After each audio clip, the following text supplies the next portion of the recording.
En Plaza Podcast.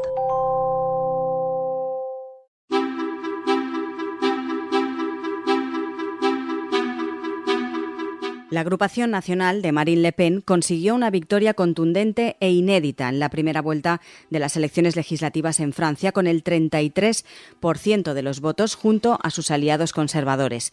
La coalición de izquierdas del Nuevo Frente Popular obtuvo casi el 28% de los sufragios y se constituye así en la segunda gran fuerza política por delante de la mayoría saliente del presidente Emmanuel Macron, que es la gran perdedora de estos comicios. Además de su impacto en Francia, la disolución de la Asamblea Nacional ha supuesto una conmoción inesperada para nuestros vecinos europeos.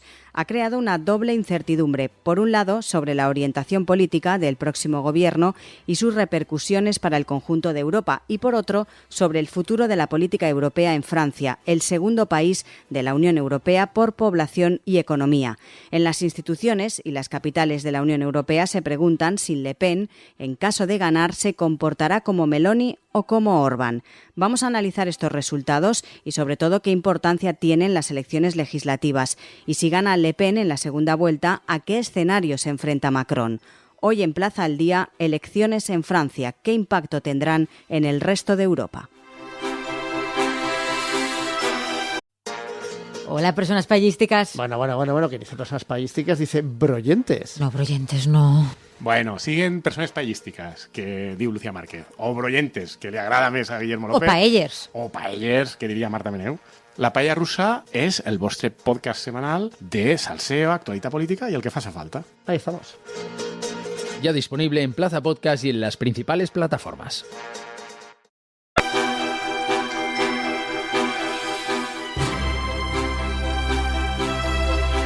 Vamos a analizar el resultado de las elecciones en Francia con el politólogo David Sabater. Señor Sabater, muy buenas. Encantado de estar con vosotros. Gracias por acompañarnos. Si el objetivo de Macron, con su adelanto electoral tras el fiasco de las elecciones europeas, precisamente para evitar el giro de Francia hacia los extremos, ha logrado, podemos decir, señor Sabater, exactamente lo contrario. La ultraderecha de Le Pen ha ganado esa primera vuelta y podría lograr la mayoría absoluta. ¿Qué valoración hace usted de estos resultados, como decimos, de esa primera vuelta? Realmente Macron lo que podemos pensar que ha pretendido hacer con este adelanto electoral es tomarle el pulso real al electorado francés. En las elecciones europeas, por su propia constitución y objetivo, los electores tienden a soltarse un poco más y a experimentar con opciones políticas que luego no son las mismas a las que votarán llegada unas elecciones de ámbito nacional o de ámbito local o regional. Macron, supongo, estaba pensando en la posibilidad de si esta ola ultraderechista en Francia era real o era solo efecto psicológico de estas elecciones europeas. Y la constatación ha sido que sí, que efectivamente el electorado francés no estaba solo experimentando, sino que tiene una vocación de cambio real, eligiendo la opción radical del partido de Le Pen como su opción política favorita. Con lo cual el escenario al que ha abocado a su país es el tener que elegir entre opciones que van a acabar siendo coaliciones o agrupaciones de partidos y este partido de ultraderecha. Si hubiera cambiado el panorama retrasando un poco más las elecciones y haciéndolas en su ciclo natural, no lo podemos saber, pero lo que está claro es que el partido de Le Pen mostraba unos síntomas de crecimiento muy claros y probablemente nos hubiéramos visto abocados al mismo escenario en el país vecino. Ahora analizaremos precisamente los escenarios que se pueden dar tras esa segunda vuelta, pero por si alguien todavía está un poco despistado, vamos a explicar de una manera fácil por qué van a votar dos veces los franceses y no una como aquí en España. Sí, podemos pensar que por proximidad geográfica es el país vecino y por el hecho de que Francia está en el corazón de la Unión Europea, tiene un sistema electoral como el español o similar, y todo lo contrario, es un sistema electoral absolutamente diferente. Mientras que en España contamos con un sistema de carácter proporcional que representa a los partidos en el Parlamento en función del número de votos que han obtenido, convirtiéndolos en escaños y repartiéndolo pues, de una manera proporcional, y solo vamos a votar una vez, cosa que a nosotros nos parece completamente normal. En el sistema francés rigen otras normas. Es un sistema mayoritario, uninominal y a doble vuelta. Estas son las tres claves de ese sistema. ¿Qué quiere decir esto en una manera simple? Quiere decir que los partidos representan un único candidato por circunscripción y este candidato, el que obtiene más votos, es el que se lleva el escaño a la Asamblea Nacional. Por eso es un sistema mayoritario. ¿Y qué ocurre con esta doble vuelta? Que los franceses van a votar 2 veces. Todos los candidatos de los partidos que han superado un umbral de votos, que en el caso francés es del 12,5%, pueden pasar a esta segunda ronda que va a ocurrir este próximo domingo. ¿Esto qué supone? Que hay una pluralidad muy amplia de partidos, como en España en la primera votación, pero que otros se van cayendo o se ven eliminados por no haber alcanzado este umbral mínimo de votos suficiente. Para esta segunda vuelta, ¿qué ocurre? Que solo pasan finalmente la Agrupación Nacional, que es el partido de extrema derecha dirigido por Le Pen, el Nuevo Frente Nacional, que es una coalición muy amplia de izquierdas. Es muy diferente, pero en nuestra cabeza podría ser algo así como Sumar, en el caso español, que se había abocado a que muchas fuerzas políticas, ante el adelanto electoral de Pedro Sánchez, tuvieron que ponerse de acuerdo. Pues esto es lo mismo.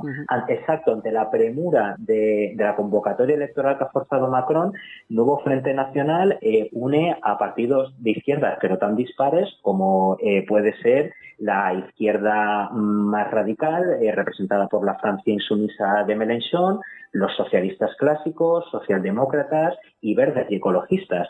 Y luego el tercer partido, que ha quedado además en tercera posición por su número de votos, sería Renacimiento, que es la nueva marca electoral de Macron. Estas tres fuerzas políticas son las que los franceses podrán votar el próximo domingo. Y una de ellas será la que ponga un primer ministro del signo político correspondiente terminadas las elecciones. ¿Y qué importancia tienen las elecciones legislativas? Porque además, después del resultado que conoceremos la semana que viene, el escenario que se le puede quedar a Macron es complicado.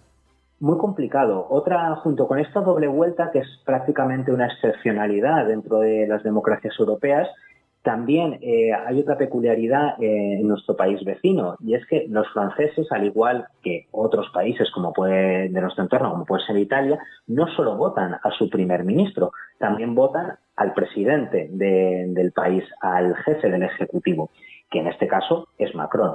Entonces, ¿qué ocurre? Que como son votaciones separadas, lo que se está votando ahora es la Asamblea Legislativa. Se va a votar a quién es primer ministro, a quién saldrá primer ministro en función de los escaños obtenidos por los partidos.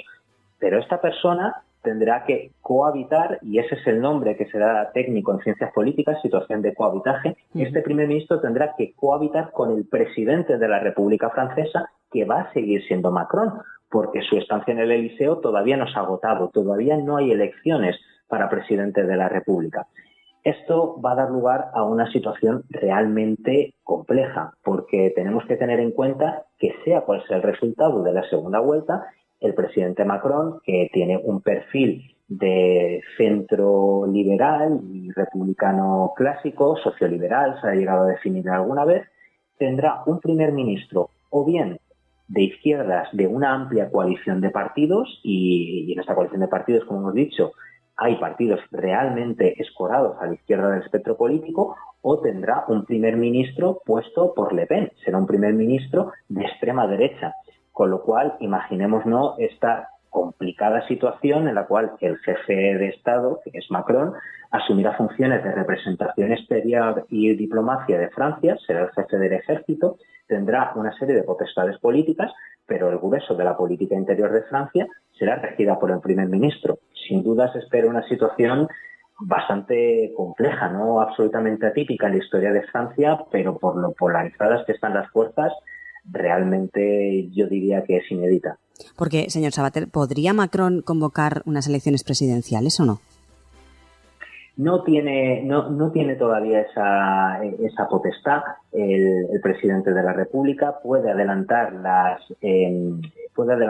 elecciones al Parlamento, pero de hecho tendría que esperarse un año entero antes de hacerlo. O sea, esta situación de cohabitaje como mínimo se va a desarrollar durante un año. Es lo que vamos a ver próximamente en la política francesa. Quedan como mínimo, después del paso por las urnas el próximo domingo, 365 días en los que existirá esta convivencia excepcional entre un jefe de la República con un carácter marcadamente centrista y otras opciones políticas que desde luego están muy escoradas en sus respectivos ejes o espectros políticos. Ha nombrado usted la palabra polarización. Es que los buenos resultados del partido de Le Pen en Francia son también reflejo, podemos decir, de lo que ocurre en otras partes del mundo. Recordemos que la extrema derecha gobierna en Italia, en Hungría y está en coalición en otros países como Croacia o Finlandia. En España, de momento, no ocurre esto. El partido más a la derecha, que es Vox, pues no gobierna en solitario, creo que en casi ningún sitio de España, pero bueno, sí que es verdad que no podemos relacionar lo que ha ocurrido en Francia con lo que puede ocurrir en España, pero sí que es verdad que esa polarización o esa normalización de los partidos de extrema derecha parece que va ganando terreno a nivel europeo, ¿no? Efectivamente, el común denominador a los diferentes partidos de extrema derecha o derecha alternativa o derecha populista, porque hay matices y hay grises dentro de esta nueva ola de partidos de derecha, este común denominador que los vertebra es su normalización, su institucionalización. Lo que ha ocurrido es que la sensibilidad de la sociedad se ha movido, se ha desarrollado hacia este extremo y ha normalizado propuestas electorales que solo hace unos años atrás hubieran parecido absolutamente invocables, escandalosas o incluso directamente anticonstitucionales para gran parte del electorado. Cuestiones como una mayor mano dura con la inmigración, proteccionismo económico propio de otras épocas, el incluso plantear el congelar o ciertos derechos, ciertos avances en derechos o plantear un retroceso en los mismos, como puede ser en los derechos de las personas LGTBI o determinados derechos relacionados con el derecho a decidir de la mujer, son cosas que se daban por consolidadas en la democracia europea, en la mayoría de las democracias modernas, pero hoy en día están siendo puestos en cuestión. Entonces, esta posibilidad de que lo que hasta este momento se había conseguido y se había asentado pueda dar un paso atrás es la gran novedad y lo que vertebra todos estos partidos de extrema derecha a lo largo de Europa. Una vez dicho esto, hay diferencias, hay importantes matices entre Vox y entre el partido de Le Pen. Por ejemplo, el partido de Le Pen ha abrazado con mucho éxito la trampización, ¿no? Ha conseguido quitar de su programa electoral ciertas medidas que eran excesivamente escandalosas, por ejemplo, el derecho al aborto o el derecho a la libertad sexual de las personas LGTBI ya ha dejado de cuestionarse. Ciertas cuestiones de política exterior relacionadas con el antisemitismo ya no están en el programa ni en el discurso de Le Pen, pero lo que sí que seguimos encontrando, por ejemplo, es esa postura muy dura contra la inmigración y un proteccionismo económico muy exacerbado. Planteamientos como que la mayoría de los restaurantes o empresas locales deban comprar a comerciantes locales frutas y verduras francesas y volver otra vez a poner producto francés en el centro. Ese tipo de barrera es mucho más propia pues de los planteamientos de Trump y el partido conservador actual, el republicano actual en Estados Unidos, que lo que encontramos, por ejemplo, en España actualmente con Vox. Es curioso, por cierto, si echamos la vista atrás, hace prácticamente casi 37 años, ya estuvo aquí en España el padre de Marine Le Pen, Jean-Marie Le Pen, con Blas Piñar, precisamente el fundador del Frente Nacional francés, que era el padre, como digo, de Marine Le Pen. Ya compartieron aquí en Madrid un mitin precisamente con esas mismas reivindicaciones, pues la permisividad sexual, el aborto, la caída demográfica, en contra también de la amenaza del SIDA, etcétera. Hace poco también vimos aquí a Marine Le Pen y quien le acompañaba era Santiago Abascal. Como digo, son 37 años de diferencia casi, pero bueno, más o menos las líneas son las mismas entre comillas. Sí, Efectivamente, los postulados han cambiado poco. Como comentábamos, ha cambiado más la sensibilidad de la sociedad. Al final, el surgimiento de este tipo de partidos, que siempre han estado con otras etiquetas políticas o agazapados dentro de movimientos políticos más amplios de derecha, fundamentalmente, de los que luego se han digregado, la principal diferencia no son ellos. Ha operado en la sensibilidad del votante, como decíamos.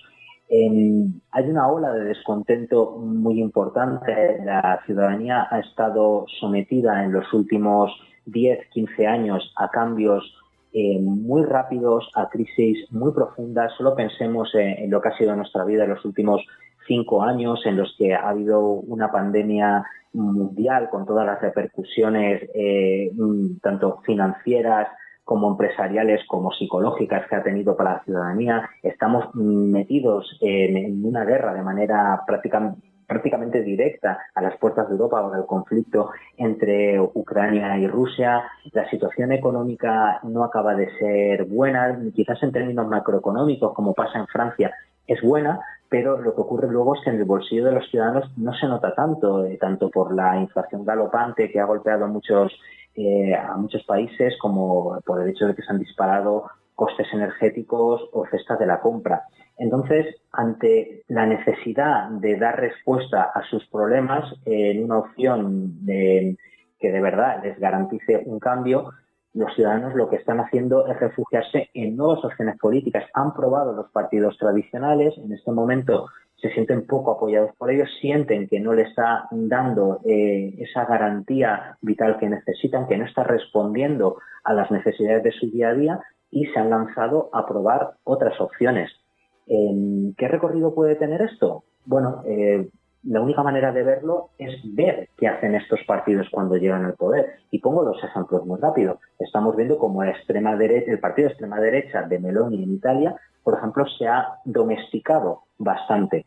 Siendo un partido de extrema derecha, no cabe duda, pero ha adoptado una institucionalización muy rápida y ha rebajado mucho el tono de determinados postulados, hasta el punto de que Meloni se está convirtiendo en un líder de derecha casi tradicional, diríamos, según la teoría política, bastante pujante en el corazón de Europa. Y por otro lado, otros países, por ejemplo, en el norte de Europa, que ya han probado en elecciones de corte legislativo a darle el voto de confianza a la extrema derecha, nos hemos encontrado con que en las elecciones europeas han revertido su voto y le han vuelto a dar la mayoría a movimientos y a plataformas políticas de izquierdas otra vez, o por lo menos socialdemócratas. ¿Qué quiero decir con todo esto? Que sí es verdad que ellos, los partidos de extrema derecha, no han cambiado, los ciudadanos sí lo hemos hecho y podemos hacerlo en un futuro tras probar la opción de qué pasa si les damos la confianza. Por último, lo que está claro es que estas elecciones en Francia pues son muy trascendentales para el país, pero no solo para los franceses, también lo son para la Unión Europea. Efectivamente, es una realidad que la Unión Europea ya no es ese bastión en contra de los movimientos populistas que fue en otro momento. La extrema derecha, lo comentábamos, ya ha cedido a la Unión Europea pues vía dirigentes pues como puede ser Meloni, que ya lo hemos comentado, o Víctor Orbán, con un perfil absolutamente más duro en Hungría. Ya no nos encontraríamos con la anomalía de un país dirigente y un líder de extrema derecha en Europa. Pero sí que es cierto que Francia es un poco diferente. Es el corazón de la Unión, es quizás uno de los principales representantes o representantes fundacionales de estos valores que representan a la Unión Europea. Es un país con unos postulados republicanos muy claros por tradición y por historia, y sí que es verdad que sería un golpe duro para la sociedad europea el encontrarse con un perfil de extrema derecha tan marcado en el gobierno de un país como Francia. Y además esto sin duda alteraría las dinámicas dentro de organismos de la Unión Europea como el Consejo o la Comisión. Porque aunque el representante de la política exterior en Francia siga siendo Macron, sin duda la presión que se le va a trasladar desde un posible gobierno de extrema derecha, por ejemplo, para que cambie determinadas políticas que afectan a toda la Unión Europea, y me estoy refiriendo en este caso a la migración, van a ser muy grandes. No va a ser un posible aliado cómodo la extrema derecha de Le Pen para la Unión Europea, quizás sea un poco más amable si la opción elegida es finalmente una gran coalición entre el partido más centrista de Macron y la agrupación de partidos políticos de izquierdas que representa el Nuevo Frente Nacional. Pues veremos lo que ocurre el próximo 7 de julio. David Sabater, politólogo, muchísimas gracias. Un placer y muchísimas gracias a vosotros.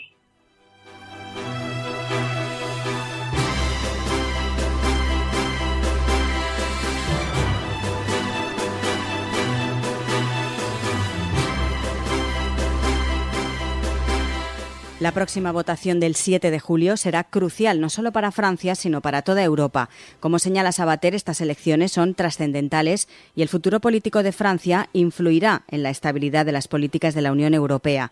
La atención internacional estará, por tanto, puesta en esos resultados y en cómo Macron y el nuevo gobierno navegan esta compleja situación política.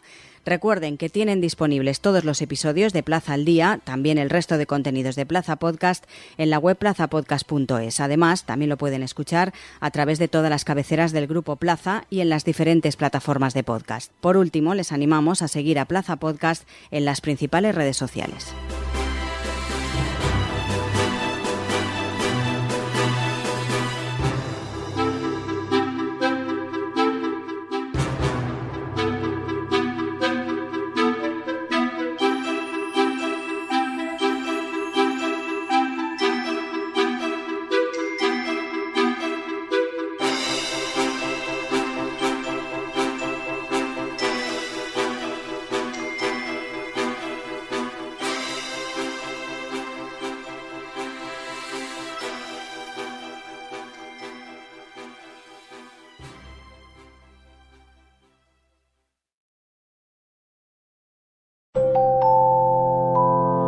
Plaza Podcast.